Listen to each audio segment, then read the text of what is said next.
First, let's get into my panel. Shadow Environment Minister Jonathan Duniam and Senior Fellow at the Menzies Research Centre, columnist with The Australian, Nick Cater. Well, we'll go back to this debacle over the Blayney gold mine. Tanya Plibersek, well, it's just getting worse and worse for the minister. The CEO of the Metropolitan Local Aboriginal Land Council says the government's decision to snub the views of local land council members nearly falls into maladministration, he says.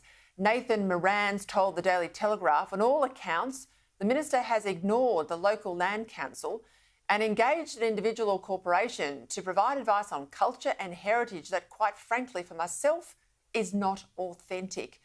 We also learned that the minister cited a mural on a New South Wales post office wall as proof of the contested blue banded bee dreaming story. Well, now it's been revealed that the artist behind the mural worked for a charity which was loaned $28,000 by the same activist group that opposed the mine. It's like an Agatha Christie story here, Nick, only it'll cost poor old New South Wales a budget, the revenues and all these people who could have got jobs, about $1 billion.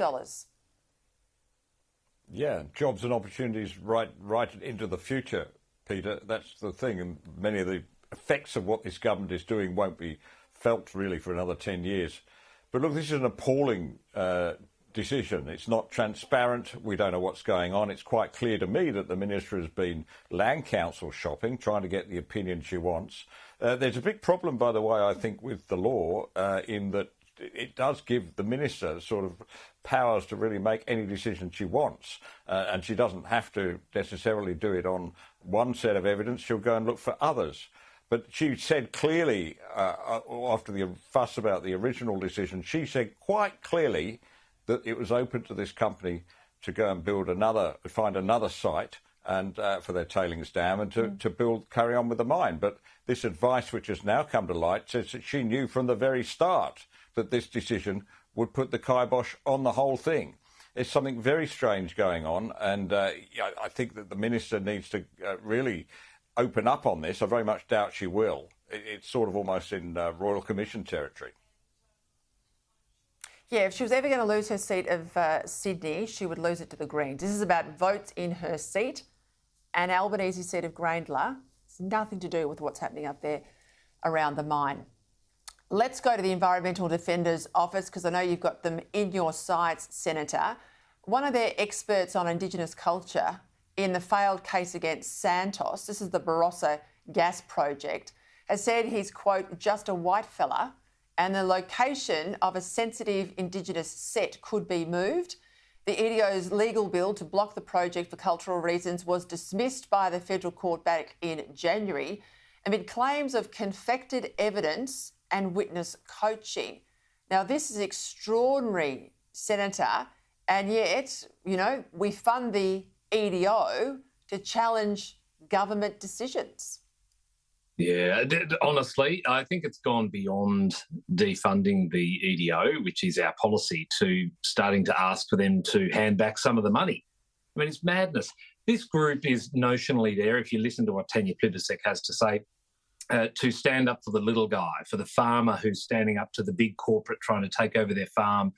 This is not what they're doing at all. They're notionally supposed to work within the framework of the law to defend the environment, but you've just outlined a litany of activities they've undertaken where federal court judges and others have castigated them for breaking all of the rules and ethical standards that they're supposed to abide by. They are a shameless activist organisation, and the fact that after all of these damning findings by officers of the law, these are impartial verdicts being handed down, they decided to guarantee funding for the EDO ad infinitum. There is no end date to the money this government is handing over to challenge government decisions and the hundreds of thousands of jobs that are at risk as a result of these clowns' antics. I'll keep you on, if I can, about Qantas, because I think this is extraordinary. So, no surprises, I have never ticked that box when I buy my ticket online that says, do you want to fly carbon neutral and pay an extra $5? That whole carbon neutral plan is allegedly a scam. Qantas has been pushed really hard and said, what are you actually doing about your carbon neutrality? What's your plan to decarbonise?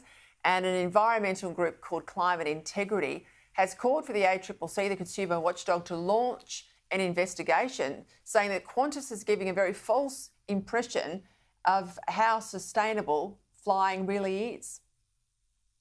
Oh, I mean, honestly, anyone who ticks that box and pays those extra dollars, I think, is a fool.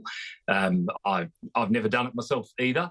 To think that you're offsetting any sort of environmental impact or carbon impact from hopping on a jet plane and ticking that box is just madness. And sure, this is the problem with monetising all of this and these new markets emerging around how we're going to save the planet and prevent environmental destruction from these nasty jet planes, cars, cows and all the other carbon belching things out there. It's a bit like the modern day snake oil salespeople roaming around the countryside. And I'd say good on this group. I don't know much about them for calling it out. But again, I'd say to your viewers, if you're ticking that box, then you've got more money than sense. Don't do it. You're wasting your time. Flights are expensive as it is. We don't need to virtue signal and pay more.